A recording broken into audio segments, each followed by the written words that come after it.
വെറുതെ ഇരുന്നപ്പോൾ ഒന്ന് എറണാകുളം വരെ പോകണമെന്ന് തോന്നി. അങ്ങനെയല്ല കേട്ടോ, ഒരു സുഹൃത്തിൻ്റെ വീട്ടിൽ പോവുകയാണ്. വെക്കേഷനൊക്കെ അല്ലേ, അപ്പോൾ കുഞ്ഞുങ്ങളുടെ വെക്കേഷൻ തീരുന്നതിന് മുന്നേ എറണാകുളമൊക്കെ ഒന്ന് ചുറ്റി കറങ്ങാമെന്ന് വിചാരിച്ചു. അങ്ങനെ എല്ലാവരുമായിട്ട് ഇറങ്ങിയിരിക്കുകയാണ്. ഞങ്ങൾ വെളുപ്പിനെ 5:30 യാത്ര തിരിച്ചതാണ്. ഞായറാഴ്ച ആയത് കാരണം വരുന്ന വഴിക്ക് ഒരു ഹോട്ടലുകളും തുറന്നിട്ടില്ലായിരുന്നു. കുഞ്ഞുങ്ങൾക്ക് നന്നായി വിശക്കാൻ തുടങ്ങി. അങ്ങനെ വെഞ്ഞാറമൂട് എത്തിയപ്പോൾ ഇന്ത്യൻ കോഫി ഹൗസ് കണ്ടപാടെ ചാടി ഇറങ്ങി. വേറെ ഒരു ഹോട്ടലും ഇല്ലാത്തത് കാരണം ഇവിടെ നല്ല തിരക്കായിരുന്നു. എല്ലാവരും ഭക്ഷണത്തിനായി ക്ഷമയോടെ കാത്തിരുന്നു. സത്യം പറയാലോ, ഇവിടുത്തെ ഫുഡിനെ കുറിച്ച് ഒന്ന് പറയണമെന്ന് തോന്നി. അത്രയ്ക്ക് നല്ല കിടിലം ഫുഡാണ് കേട്ടോ. ഞാൻ ഒരിക്കലും അങ്ങനെ പറയില്ല. വളരെ മോശം ഫുഡായിരുന്നു. ദോശയൊക്കെ വായിൽ വെക്കാൻ പറ്റാത്ത രീതിയിലുള്ള പുളിയായിരുന്നു. അത്രയ്ക്കും മോശം ഫുഡായിരുന്നു. കുഞ്ഞുങ്ങൾക്ക് നല്ല വിശന്നത് കൊണ്ട് തീരെ ഗതി കെട്ടാണ് അവർ കഴിച്ചത് കേട്ടോ. എന്നാലും അവരെല്ലാം കഴിച്ചില്ല. ഞങ്ങൾ പകുതിയോളം കഴിച്ചിട്ട് ബാക്കി വെച്ചിട്ടാണ് പോയത്. അത്രയ്ക്കും മോശം ഫുഡായിരുന്നു. എല്ലാവരും വിശന്ന് വേറെ ഹോട്ടലുകൾ ഇല്ലാത്തത് കൊണ്ടാണ് ഈ ഹോട്ടലിനെ ആശ്രയിച്ചത് കേട്ടോ. ഇതിനേക്കാളും നല്ല രുചിയോടെ ഭക്ഷണം വിളമ്പുന്ന തട്ടുകടകളുണ്ട്. ഞായറാഴ്ച ആയതുകൊണ്ടാണ് അതൊന്നും കാണാത്തത്. അല്ലെങ്കിൽ നമ്മൾ അങ്ങനെയുള്ള കടകളിൽ കയറിയാണ് ഫുഡ് കഴിക്കുന്നത്. ഞങ്ങൾക്കുണ്ടായ അനുഭവം ഞങ്ങൾ പറഞ്ഞതാണ്. ഇനി ജന്മത്ത് ഈ ഹോട്ടലിൽ കയറില്ല. ഇനി ഈ ഹോട്ടലിലെന്നല്ല, ഒരു ഇന്ത്യൻ കോഫി ഹൗസ് ബ്രാഞ്ചിലും ഞങ്ങൾ കയറത്തില്ല എന്ന് ഉറപ്പിച്ചാണ് അവിടെ നിന്ന് ഇറങ്ങിയത്. നമ്മൾ ഇതുപോലെ വെഞ്ഞാറമൂട്ടി കാപ്പി പിടിക്കാൻ കയറിയപ്പം തരികട പരിപാടിയുടെ ഒരു കലാകാരനെ കണ്ടു. പുള്ളിക്കാരനെ ലോട്ടറി കച്ചവടമാണ്. ഞാൻ ലോട്ടറിയൊക്കെ എടുത്തായിരുന്നു. പുള്ളിക്കാരനെ നിങ്ങളെ എവിടെയെങ്കിലും കണ്ടതായിട്ട് ഓർമ്മയുണ്ടോ? ഇപ്പം പ്രോഗ്രാമൊന്നും ഇല്ലയോ? ഇല്ല, ഇപ്പോൾ ഒന്നുമില്ല. ഇപ്പം ലോട്ടറി കച്ചവടം മാത്രം, അത്രേ ഉള്ളൂ. വേറെ കൊണ്ട് പോകാനൊന്നുമില്ല. വീട് ഇവിടെ അടുത്താണോ? ഇല്ല, പുല്ലംപാറ. അപ്പോൾ പുള്ളിക്കാരൻ ഇപ്പം ഉപജീവനമാർഗം എന്ന് പറഞ്ഞാൽ ലോട്ടറി കച്ചവടം മാത്രമാണ്. കഴിവതും ഇവിടെ വരുന്നവരുണ്ടെങ്കിൽ പുള്ളിയുടെ ലോട്ടറി എടുത്തത് ഹെൽപ്പ് ചെയ്യണം കേട്ടോ. ഞങ്ങൾ കുറച്ച് സമയം ഈ മാമനെ ഒന്ന് സപ്പോർട്ട് ചെയ്തു കേട്ടോ. ഞങ്ങളെല്ലാവരും ലോട്ടറി എടുത്തു. ഞങ്ങൾ ലോട്ടറി എടുക്കുന്നത് കണ്ടിട്ട് അവിടെ നിന്ന് എല്ലാവരും വന്ന് ലോട്ടറി മേടിച്ചു. 2 കുഞ്ഞുങ്ങളും ഈ മാമന് വേണ്ടി ക്യാൻവാസ് ചെയ്ത് അവിടെ നിന്ന് എല്ലാവരെയും വിളിച്ച് ലോട്ടറി എടുപ്പിച്ചു കേട്ടോ. 2 കുഞ്ഞുങ്ങളും പിന്നെ അടുത്ത് നിന്ന് മാറിയില്ല. ഇവരെ തിരികെ കൊണ്ടുവരാനായിരുന്നു പ്രയാസം. തരികട പ്രോഗ്രാമിലൊക്കെ ഉണ്ടായിരുന്ന ഒരു മാമനാണ്. അല്ലോ, ഇപ്പോൾ ലോട്ടറി വിൽക്കാൻ വേണ്ടി ഇന്ത്യൻ കോഫി ഹൗസിൻ്റെ അടുത്തിരിക്കുകയാണ് കേട്ടോ. ഞങ്ങൾ ലോട്ടറി എടുത്തത് കണ്ടിട്ട് എല്ലാവരും വന്ന് ലോട്ടറി എടുക്കുന്നുണ്ട്. കണ്ടപ്പോൾ ഒത്തിരി സന്തോഷം. സാധാരണ ഞങ്ങൾ എറണാകുളത്ത് പോകുമ്പോൾ നല്ല ക്ഷീണിക്കുമായിരുന്നു. ഓടിക്കാൻ എൻ്റെ ഹസ്ബൻഡ് മാത്രമേ ഉണ്ടായിരുന്നുള്ളൂ. ഇത്തവണ അങ്ങനെയല്ല കേട്ടോ.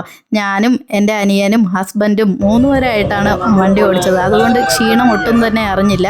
നല്ല എൻജോയ് ചെയ്താണ് നമ്മൾ യാത്ര ചെയ്തത്. ചങ്ങനാശ്ശേരി ആലപ്പുഴ ബൈപ്പാസിലാണ്. ഇപ്പോൾ ഇടയ്ക്ക് നിർത്തി നമ്മൾ കരിക്കൊന്ന് കുടിച്ചാലോ എന്നുള്ള ദാഹമുണ്ട്. ക്ഷീണം മാറും.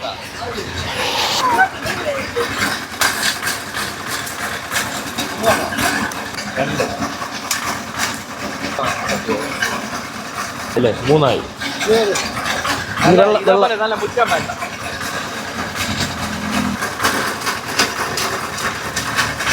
ഇപ്പോൾ കുറച്ചുകൂടെ അങ്ങോട്ട് ചെല്ലുമ്പോൾ 2 സൈഡും കായലാണ്.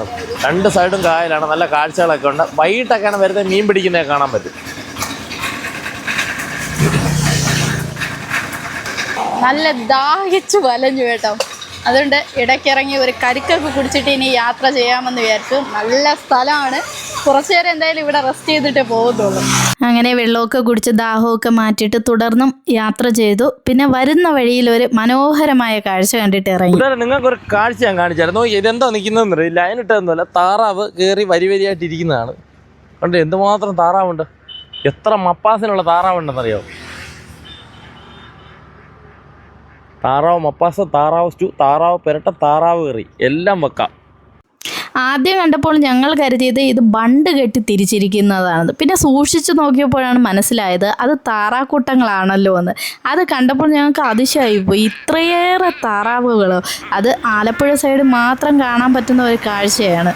നമ്മുടെ നാട്ടിൽ ഇങ്ങനെയുള്ള കാഴ്ചകളൊന്നും കാണാൻ പറ്റില്ലല്ലോ. കണ്ടപ്പോൾ നമുക്കൊരു അതിശയം തോന്നി കേട്ടോ. പിന്നെ ഇവിടെ നല്ല താറാമുട്ടകളും കിട്ടും. അങ്ങനെ കണ്ടപ്പോൾ ഞങ്ങൾ കുറച്ച് താറാമുട്ട വാങ്ങിയായിരുന്നു. നാടൻ താറാവിൻ്റെ മുട്ടയുണ്ട്, വളർത്തു താറാവിൻ്റെ മുട്ടയുണ്ട്. അതൊന്നും ഞങ്ങൾക്കറിയില്ലായിരുന്നു. അങ്ങനെ ഞങ്ങൾ കുറച്ച് നാടൻ താറാവിൻ്റെ മുട്ട മേടിച്ചായിരുന്നു. അതിൻ്റെ ഉണ്ണി ചുവപ്പ് നിറമായിരിക്കുമെന്നാണ്.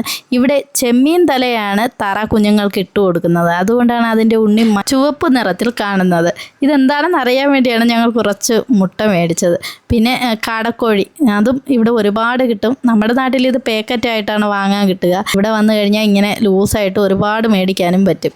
ഇത് മുട്ടകൾക്ക് മാത്രമായിട്ടുള്ള കടയാണ്. ഇതുപോലെ ഒരുപാട് കടകൾ ഇങ്ങനെ ആലപ്പുഴ സൈഡിലുണ്ട്.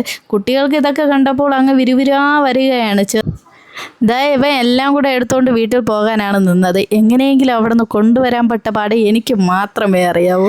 അവൻ്റെ ജീവിതത്തിൽ ഇത്രയും മുട്ട ഒന്നിച്ച് കാണുന്നത് ഇപ്പോഴാണ്. ഇത് കണ്ടപ്പോഴുള്ള അവൻ്റെ സന്തോഷം ഒന്ന് കാണണമായിരുന്നു. അവിടെ നിന്നും ഞങ്ങൾ നേരെ ആലപ്പുഴ ബൈപ്പാസിൽ കയറി. അവിടെ വന്നപ്പോഴുള്ള കാഴ്ചകളെന്ന് പറഞ്ഞാൽ അവിടെ ഹൈവേയുടെ പണികളെല്ലാം നടക്കുകയാണ്. ഒരു വലിയ ബ്രിഡ്ജിൻ്റെ പണി ഇങ്ങനെ നടന്നുകൊണ്ടിരിക്കുകയാണ്. ഈ വർക്കുകളെല്ലാം കംപ്ലീറ്റ് ആകുമ്പോൾ ഇത് നമ്മുടെ കേരളമാണോ എന്ന് പോലും സംശയം തോന്നും കേട്ടോ. അത്രയ്ക്കുള്ള ഹെവി ബ്രിഡ്ജുകളാണ് വരുന്നത്. മുൻപ് നമ്മൾ കണ്ട ആലപ്പുഴയൊന്നും അല്ല ഇപ്പോൾ. നല്ല വികസനമൊക്കെ ഉണ്ടായിട്ടുണ്ട്. ഒരുപാട് റോഡുകളൊക്കെ ഒരുപാട് മാറിയിട്ടുണ്ട്. ഹൈവേയുടെ പണി കംപ്ലീറ്റ് ആകുമ്പോൾ വേറൊരു ലെവലായിരിക്കും എന്നാണ് നമുക്ക് തോന്നുന്നത്. തുറവൂരെത്തി. റോഡ് പണിയൊക്കെ അടിപൊളിയായിട്ട് നടന്നുകൊണ്ടിരിക്കുകയാണ്. ഭയങ്കര ഹൈടെക് സെറ്റപ്പില്. എത്ര ടണ്ണാണ് തൂക്കിയെടുക്കുന്നതായിരിക്കും അല്ലേ? 100 ആയിരിക്കത്തില്ല. 100 നിസ്സാരം പോലെ പോകും. വലിയ 1000 കിലോ ഒന്നും അല്ലത്, 5000 കിലോയിലും വരും. ഇതിന്റെയൊക്കെ ഒരെണ്ണത്തിൽ നല്ല ദൂരം അവർ ചെയ്ത് വരികയാണ്. ഇതൊക്കെ തീരുമ്പോൾ ഒരു സമയം എടുക്കുമെന്ന് തോന്നുന്നു കേട്ടോ. എല്ലാം തീർന്നു വരുമ്പോഴത്തേന് 5 കൊല്ലെങ്കിലും ആവും. ഒരുപാട് എക്യുപ്മെന്റ്സും ക്രെയിനും ഒക്കെ ഇഷ്ടം പോലെ കിടപ്പുണ്ട്. പണി തകൃതിയായിട്ട് നടന്നുകൊണ്ടിരിക്കും. എനിക്ക് തോന്നുന്നു ഇതൊരു 5 കിലോമീറ്റർ മേളിൽ നമ്മളിപ്പോൾ ഒരു 4 കിലോമീറ്റർ എങ്കിലും കവറായി കാണും. നല്ല ബീമുകളും തൂണുകളും ഒക്കെ കെട്ടിയിട്ടിരിക്കുന്നു.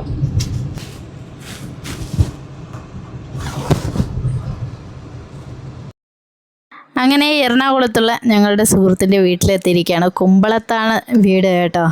ഈ വീടിൻ്റെ ചുറ്റും കാണാൻ ഒരുപാട് കാഴ്ചകളുണ്ട്. അതൊക്കെ നമ്മൾ ഇനി അടുത്ത വീഡിയോയിൽ കാണിക്കുന്നതാണ്. ഞങ്ങളുടെ സുഹൃത്തിൻ്റെ വീട്ടിലെത്തിയിരിക്കുകയാണ്. ഇനി കുറച്ച് നേരം റെസ്റ്റ് ചെയ്തതിന് ശേഷം ഞങ്ങൾ അടുത്ത് മറൈൻ ഡ്രൈവിൽ പോകാൻ പ്ലാൻ ഇട്ടിരിക്കുകയാണ്. അപ്പം ഞങ്ങളുടെ കുഞ്ഞു മക്കളുടെ പ്രായത്തിലുള്ള ഒരു മോനും കൂടെ ഇവിടെ ഉണ്ട്. അപ്പം ഇവർക്കൊരു കൂട്ടുമായി കളിക്കാൻ വേണ്ടി ഒരുപാട് കളിപ്പാട്ടങ്ങളൊക്കെ അതാ മുന്നിലെടുത്ത് ഇട്ട് കൊടുത്തിട്ടുണ്ട്. ഇനി ഇവന്മാരുടെ ലോകമാണ്.